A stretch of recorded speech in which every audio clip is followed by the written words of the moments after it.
Stepping into the history of bodybuilding feels like traveling through different worlds, and each one shaped a piece of the sport we know today. In this video, we're crossing those worlds, from the first strongmen of the late 1800s all the way to the modern giants sculpted by science, extreme training volume, and decades of evolution. But before we try to understand all these eras, we need to start where everything comes together: Arnold Schwarzenegger. That's where our journey really begins. Arnold isn't just another famous name in bodybuilding. He's the figure who ties together the strongman era, the aesthetic peak of the golden age, and the future that inspired entire generations. When we talk about training, evolution, culture, and even mindset, every path somehow leads back to him. And that's exactly why he's our starting point, because few athletes have influenced so many different fronts the way he did. Between 1970 and 1980, Arnold built the first great dynasty in Mr. Olympia history, winning 7 titles and redefining what it meant to have the best physique in the world. Up until then, bodybuilding valued strong, balanced bodies, but Arnold took that rule and pushed it much further. More size, sharper definition, more stage presence, and an aesthetic harmony that became a universal standard. He changed the game, and changed it for good. And maybe the most unexpected impact didn't even come from competitions, but from the movie screen. With his thick accent, raw charisma, and almost mythic presence, Arnold became a global icon in films that marked entire generations. Millions of young people around the world watched Conan the Barbarian, The Terminator, or Commando and decided, right then and there, to step into a gym. Many of today's champions lifted their first dumbbells because they once saw Arnold lifting a sword, not a trophy. That's why, before we compare methods, debate training intensity, explore volume, and break down how each era trained, we need to understand the context Arnold represents. He's the bridge between the romantic past of circus strongmen and the scientific present of modern training. He's living proof that lifting is more than bars and plates. It's culture, it's history, it's inspiration. And now that we've set this point zero, we can finally move forward. What came before Arnold? Who built the foundations he took to the extreme? How did the earliest training programs appear, and which principles survive to this day? Let's dive into the origin of it all, back when bodybuilding wasn't even a sport yet, but a spectacle. When we go back to the 19th century, we find a world where strength was entertainment and muscles were part of the show. Long before gyms, supplements, or Mr. Olympia existed, physical culture was born on circus stages and in vaudeville halls. And that's where Sandow appears, the man who would become known as the father of bodybuilding. Long before Arnold, Sandow was already treated like a celebrity, admired not only for his strength, but for his flawless aesthetics and theatrical presence that could hypnotize an entire crowd. Sandow didn't just pop out of nowhere. He came from a lineage of strength performers who shaped both his technique and his vision. His mentor was Louis Attila, a legendary trainer who had learned from Felice Napoli, another talented circus performer and acrobat. This family tree of strength shows how bodybuilding was born from spectacle, not science. Many of Sandow's feats, like lifting a horse onto his shoulders or holding up a cannon, were, at best, exaggerated or strategically staged. But the audience didn't care. The goal was to impress, to inspire, and to create an almost mythological idea of strength. This showmanship helped shape modern strength culture because it turned the human physique into something aspirational and worthy of admiration. Sandow didn't just train, he performed. And it was exactly this success as a performer that opened the door for the first popular training systems. The most famous was the light dumbbell system, created by Sandow and based on Attila's teachings.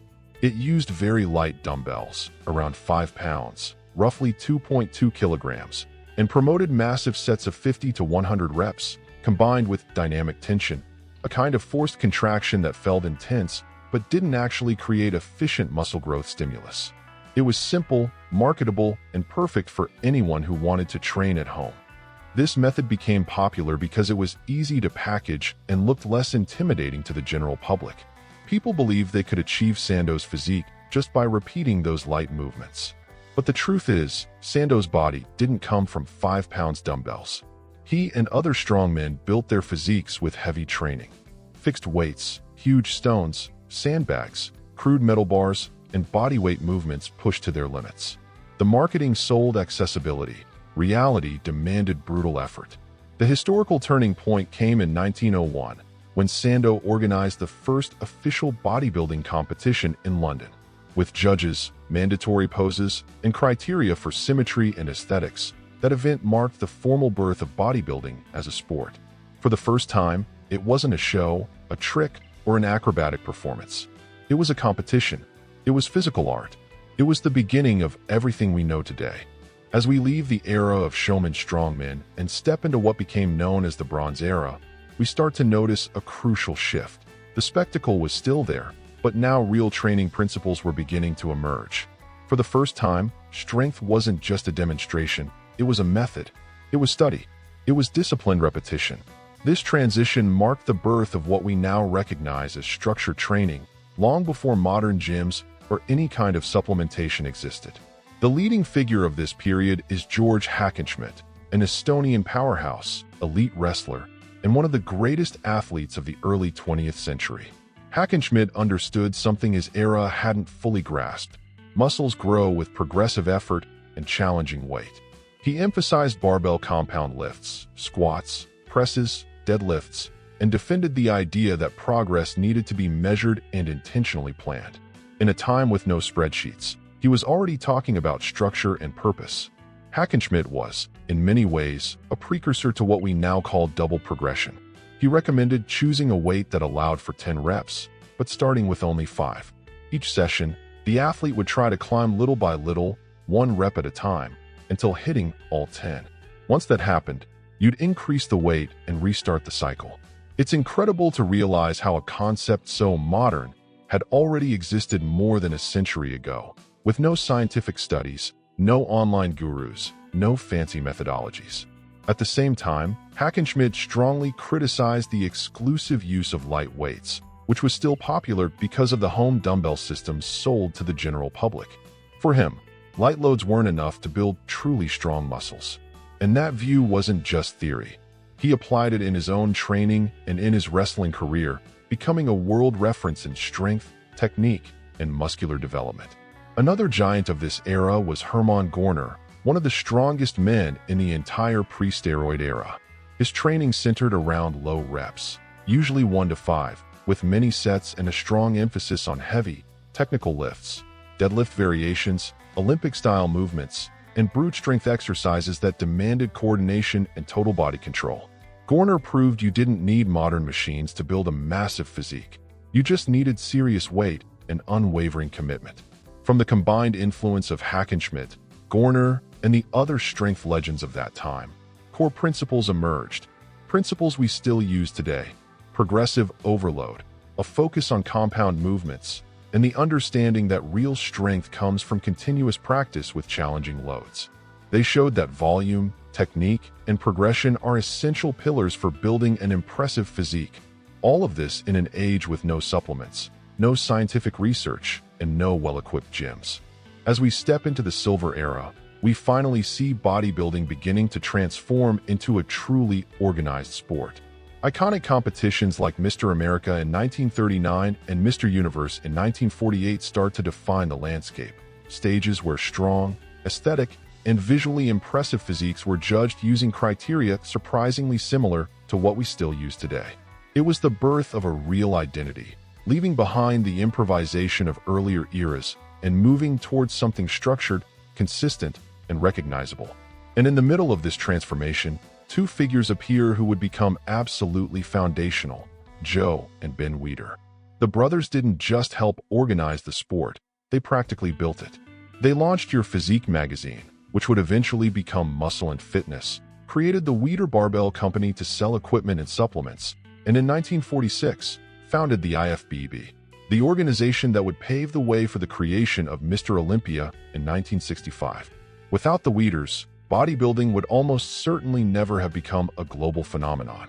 Joe Weider also became famous for popularizing the Weider principles, methods like supersets, muscle shock, rest pause, pump emphasis, and early versions of periodization. These techniques weren't brand new inventions, but Weider had the talent to organize them, explain them, and translate them into language everyday lifters could understand. He didn't invent progressive overload, but he spread its importance like no one else in history. Looking at the great names of the Silver Era, we see an incredible variety of styles and philosophies.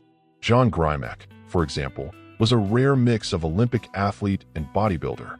He trained full body 5 to 6 times a week, with heavy emphasis on basic barbell lifts, squats, presses, deadlifts.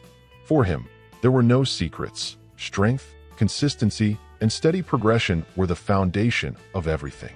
His mindset feels surprisingly modern when you realize he was doing this nearly a century ago.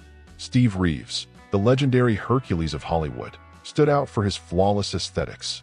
His training was full body and very organized. 3 exercises per muscle group, 1 set per exercise, and double progression between 8 and 12 reps. Reeves believed you should choose exercises you genuinely enjoy, because that automatically makes you train harder and with better focus. A philosophy he applied with impeccable discipline. On the opposite end of the spectrum was Reg Park, another Hercules star, but with a much more brute force approach. His 5x5 programs, built around heavy weights, had a direct influence on a young Arnold Schwarzenegger. Meanwhile, Vince Gironda, the famous Iron Guru and Hollywood's physique sculptor, was almost the opposite of Park, obsessed with precision, detail, and refined aesthetics. He created methods like 8x8, with minimal rest and maximum tension, believing every inch of the physique should be calculated. And of course, there's Bill Pearl, one of the greatest champions of the era, known for his extremely high-volume training, sometimes hitting 50 sets in a single session. Pearl preferred to avoid training to failure and believed every workout should end with something left in the tank. For him, consistency and longevity mattered far more than total exhaustion. The Silver Era was, above all, a period of structured experimentation, heavy strength, high volume, diverse techniques, and the beginning of a clear focus on classical aesthetics. This was the first time bodybuilding truly started to resemble the sport we know today: competitive, organized, and increasingly influential. To understand how physiques evolved from this point forward, we need to face a topic that's sensitive but impossible to ignore: the impact of anabolic steroids and genetics on the construction of the modern bodybuilding athlete. The timeline is very clear. Testosterone was first synthesized in 1935, still as an experimental medical tool. But the oral steroids, the ones that would truly reshape the sport, only appeared decades later with the release of Dianabol in 1958. That moment didn't just raise the physical potential of athletes. It redefined the standard of what people believed was possible. But even with this new tool, the response wasn't the same for everyone. That's where the bell curve comes in, a model showing how most people respond in an average way to both training and steroids. A very small slice, however, consists of the hyper-responders, individuals who explode with results from almost anything. On the opposite end are the non-responders, people who barely change even with aggressive protocols.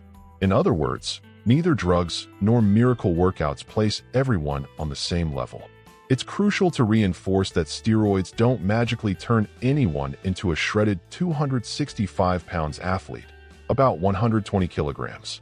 If the training is poor, inconsistent, or badly structured, the final physique still ends up weak, drugs or no drugs. What drove the evolution of the last few decades was the combination of factors. And when we talk about evolution, we're talking about 3 essential pillars: technology and knowledge, a growing global population of lifters, and especially the discovery and selection of individuals with exceptional genetics. The contrast with the past makes this transformation even easier to understand. In the early 20th century, very few people had access to weights. Charles Atlas, for example, sold mail-order training courses using simple movements because almost no one owned a barbell or dumbbells at home. Today, millions of people train regularly, and gyms exist in almost every corner of the planet. This massive expansion in the number of practitioners creates an inevitable phenomenon: the discovery of the 1 in 10,000 lifters, people whose bodies respond to training in ways that look almost unreal. And it's in this environment of abundance, more gyms, more information, more equipment, more exposure, that names like Arnold Schwarzenegger, Dorian Yates, and Ronnie Coleman emerge. They weren't just the result of drugs or heavy training, but of an explosive combination. Extremely rare genetics placed inside a modern environment that allowed them to train, recover, eat, and repeat that cycle for years. Genetics has always existed, but only in recent decades did the world have enough structure to find it. That's why, when we analyze the evolution of physiques throughout history, we can't point to a single cause. It's the sum of everything. More technology, more people training, and an increasingly aggressive selection of true genetic outliers, the real, living mutants of the sport. When we enter the golden era of bodybuilding, we also step into the kingdom of Arnold Schwarzenegger, the athlete who didn't just dominate his time, but redefined what a bodybuilder could be. Born in Austria in 1947, Arnold grew up inspired by Reg Park, the Hercules of the movies. And long before he ever dreamed of a Mr. Olympia stage, he was already competing in powerlifting and Olympic lifting. That foundation of heavy strength work shaped his style forever, creating the perfect bridge between performance and aesthetics that would define his entire career.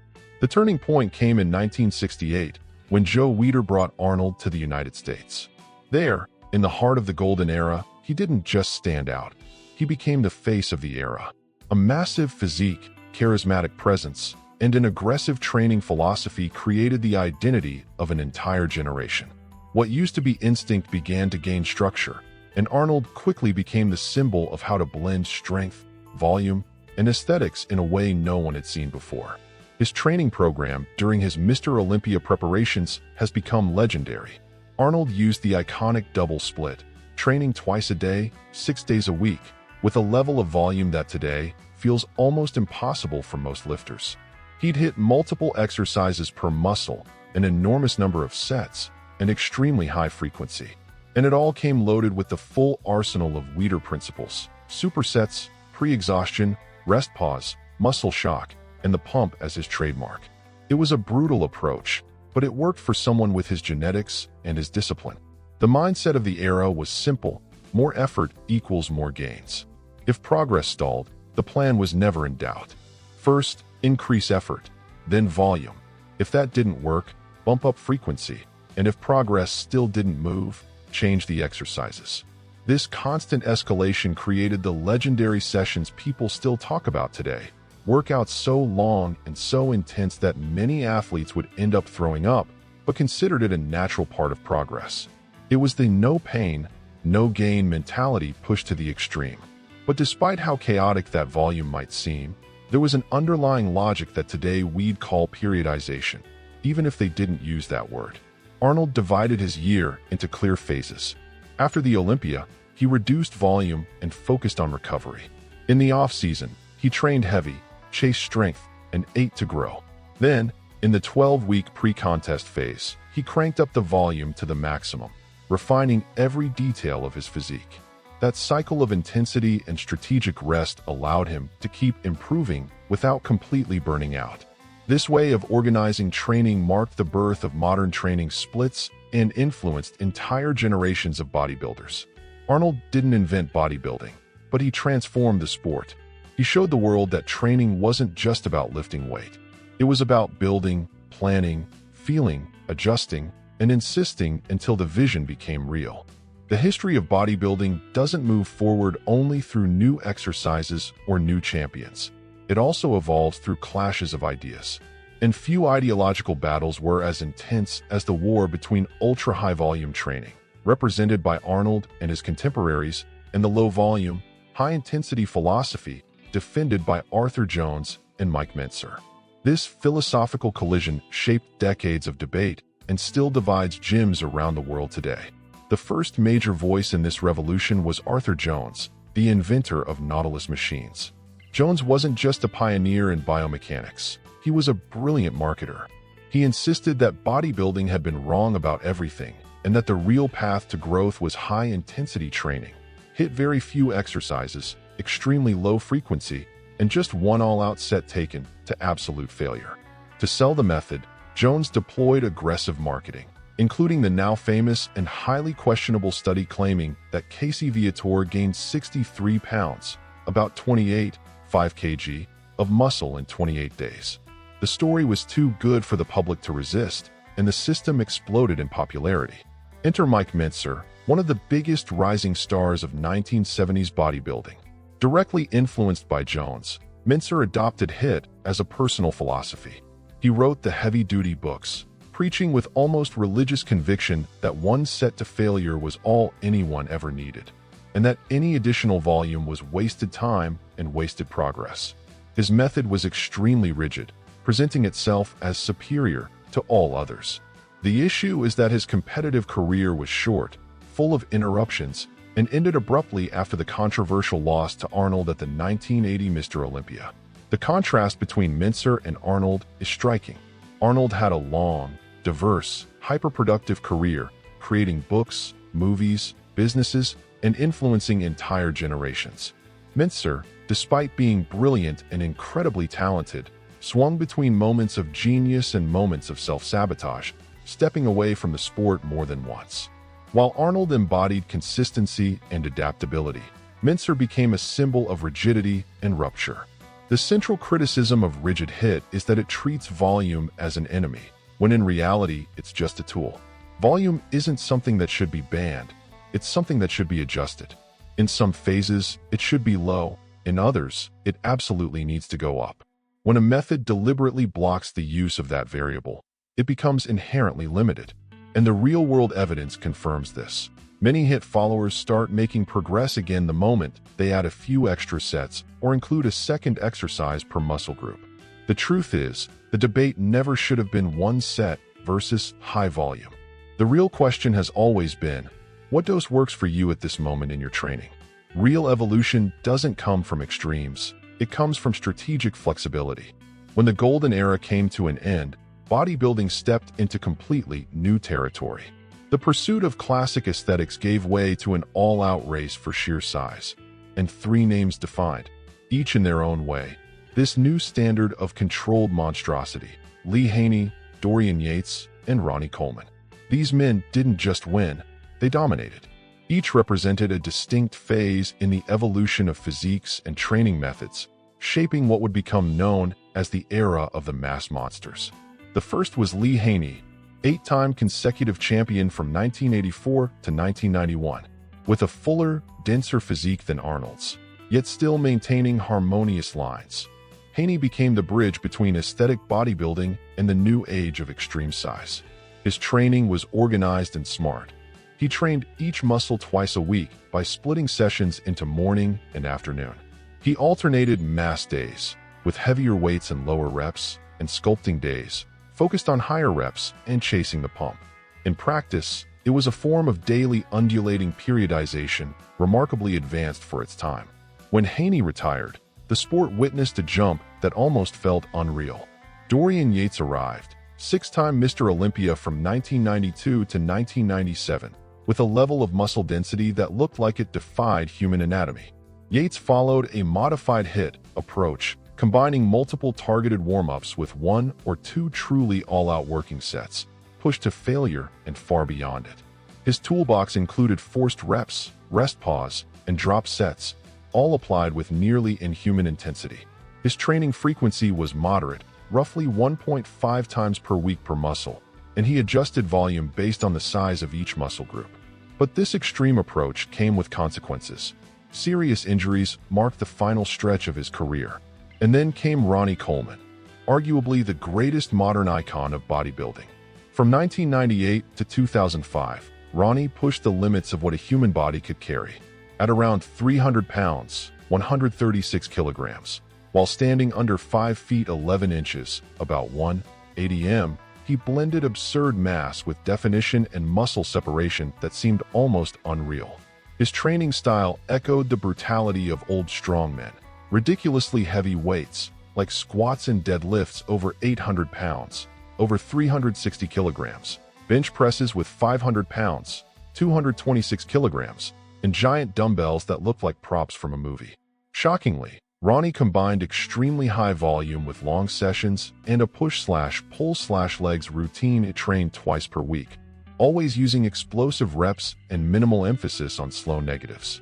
Other names helped shape the identity of the mass monster era. Jay Cutler, Ronnie's eventual successor, was known for massive volume, often more than 20 sets per muscle, but with lower frequency, training each group every 5 to 7 days. Branch Warren and Johnny Jackson embraced a raw, visceral style, bending barbells, explosive movements, looser form, and a constant mix of high and low reps. Intensity was the heartbeat of their training. This era marked the peak of bodybuilding as a visual spectacle, a full display of human capacity, whether genetic, mechanical, or physical. But it also opened the door to new conversations about safety, about sustainable techniques, and about how the sport should evolve from here.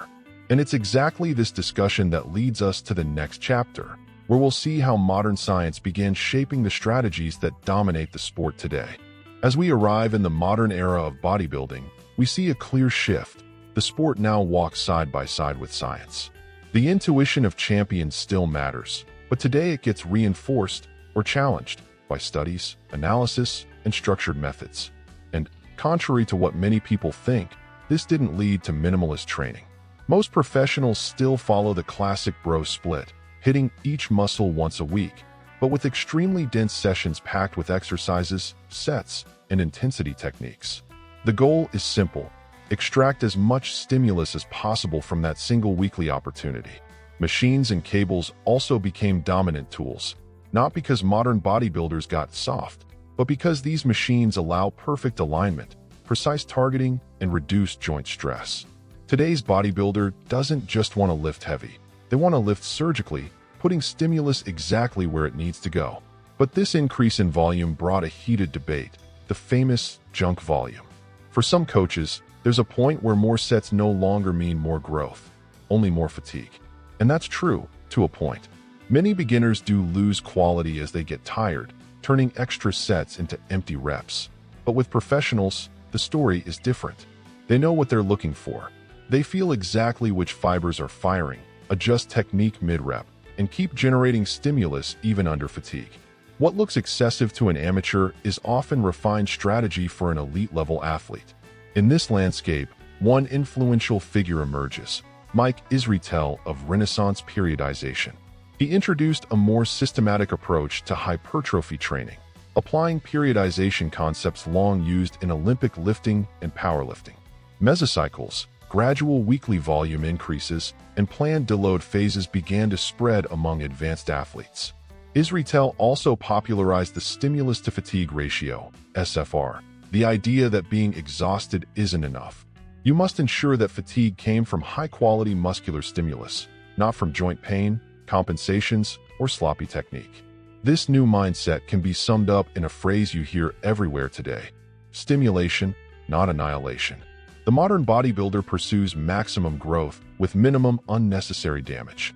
And to support that vision, theoretical models started to take over the conversation.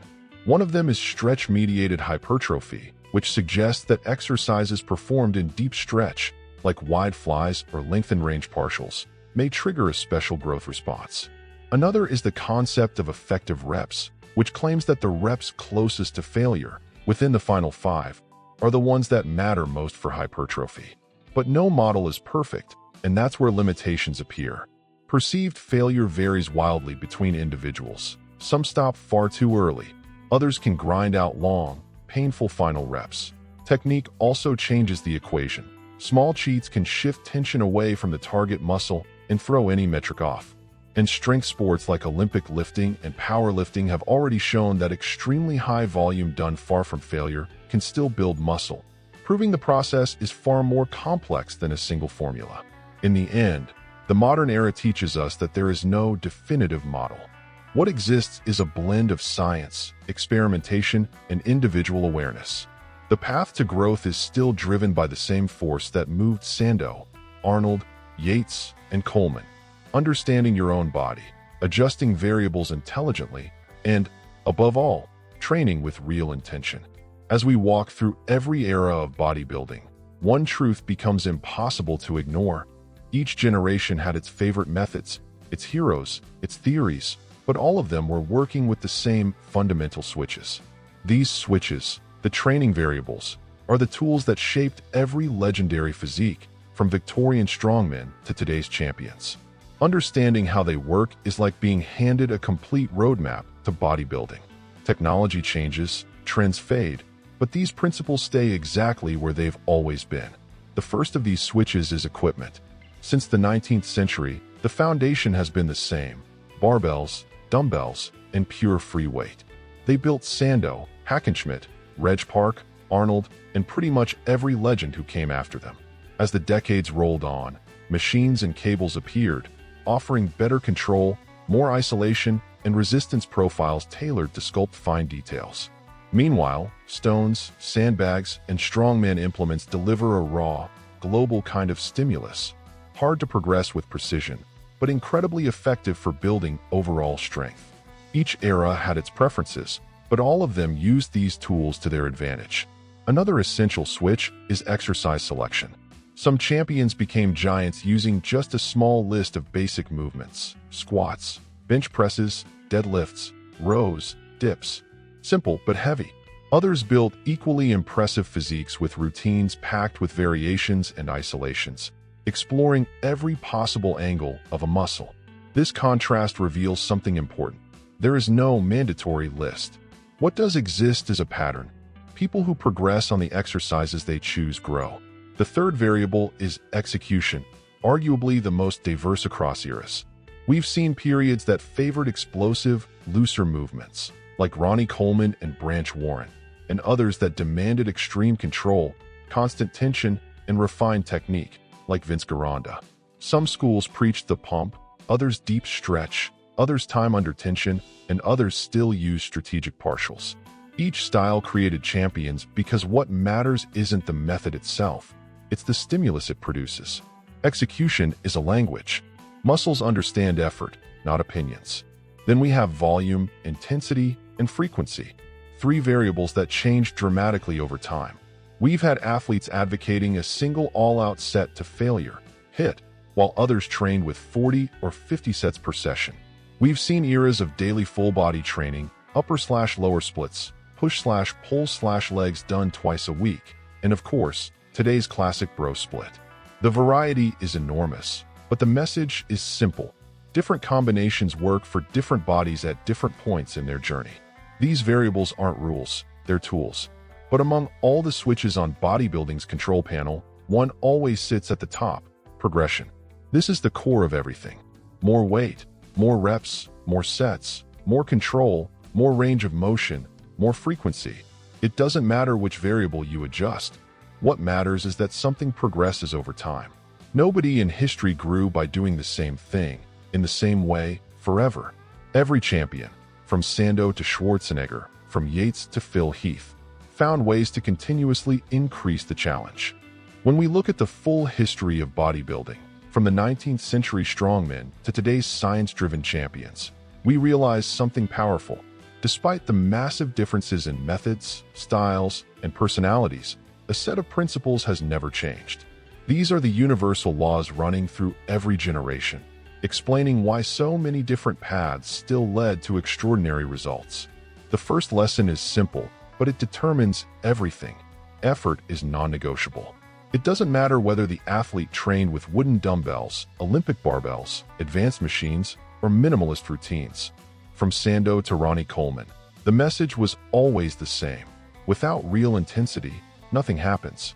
It's the basic fuel, the first brick of any impressive physique. What changes from era to era is how that effort is applied, never the need for it. The second timeless truth is that smart stimulus matters more than blind effort. History is full of athletes who trained hard, but only evolved once they learned to train better. That includes position, range of motion, time under tension, deep stretch, and mind-muscle connection. Lifting heavy helps, but lifting heavy in the right place changes everything. Modern champions repeat this constantly. The quality of a rep is just as important as the load. Another principle that crosses generations is the power of heavy compound movements. These lifts have built physiques for more than a century, and they still do today. Squats, bench presses, deadlifts, rows, dips, they always delivered huge returns per unit of effort. But there's a price. They're exhausting, hard to recover from, and can become risky when overused. Every era had to balance brute strength with longevity. Then we arrive at the fourth lesson. What works depends on the athlete and their level. A beginner grows with almost anything. An advanced athlete needs surgical adjustments in volume, intensity, and frequency. And genetics plays a huge role. The reason Yates thrived on ultra-low volume, while Ronnie handled 40-set beatdowns and kept growing. There is no universal method. There is the method that works for you, right now. The fifth truth is that volume works, but not maxed out all year long. More sets and more work usually lead to more muscle, but there's a point where the body breaks down more than it builds. That's why so many champions alternated phases of sky-high volume, with leaner periods focused on simple progression. That rotation is one of the easiest ways to escape a plateau without reinventing your training. The sixth lesson is about variation as a tool, not a habit. Changing exercises can unlock progress, fix weak points, and renew stimulus. But changing constantly keeps you from discovering what truly works or tracking measurable progress. The eras that saw the most evolution always used moderate variation, enough to stimulate, not enough to confuse. The seventh truth is that multiple rep ranges work. Low reps build strength, high reps build endurance, and both build muscle. Modern science confirms what champions already knew. Almost any rep range works as long as effort is close to failure. Rotating rep ranges can help, but it isn't mandatory. The eighth lesson is practical. Heavy work works best when you're fresh. Historical training logs show a pattern. If there's a heavy set, it always appears at the start, before any pre-exhaustion. That's when coordination, neural drive, and focus are at their peak. After that comes the higher volume, lower load work. The ninth lesson destroys one of the biggest myths in fitness. There is no magical training split. Full body, upper/lower, push/pull/legs, bro split, double split. Every one of them has produced champions. The difference was never the blueprint itself, but how it fit the athlete's total volume, consistency, and real recovery ability. The best training split is the one you can follow for years, not weeks. And finally, we reach the 10th principle, the most important of them all. Progression is the absolute king.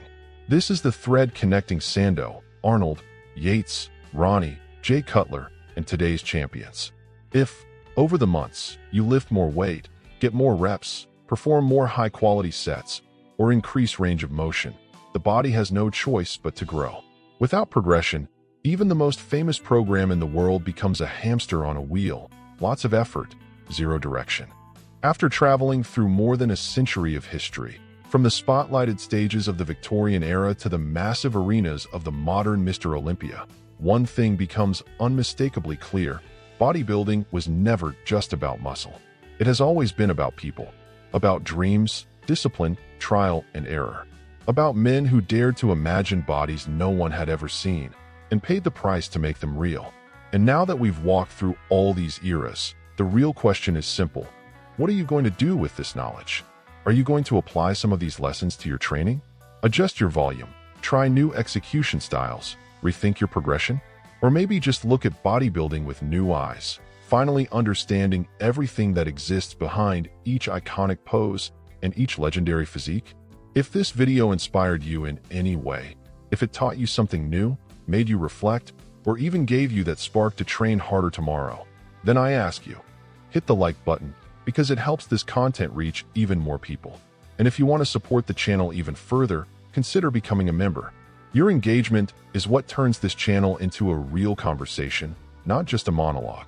Oh, and of course, make sure to subscribe so you don't miss the next episodes. There are still so many stories, so many athletes, so many eras and myths for us to explore together. Thank you for watching, and I'll see you in the next workout of history.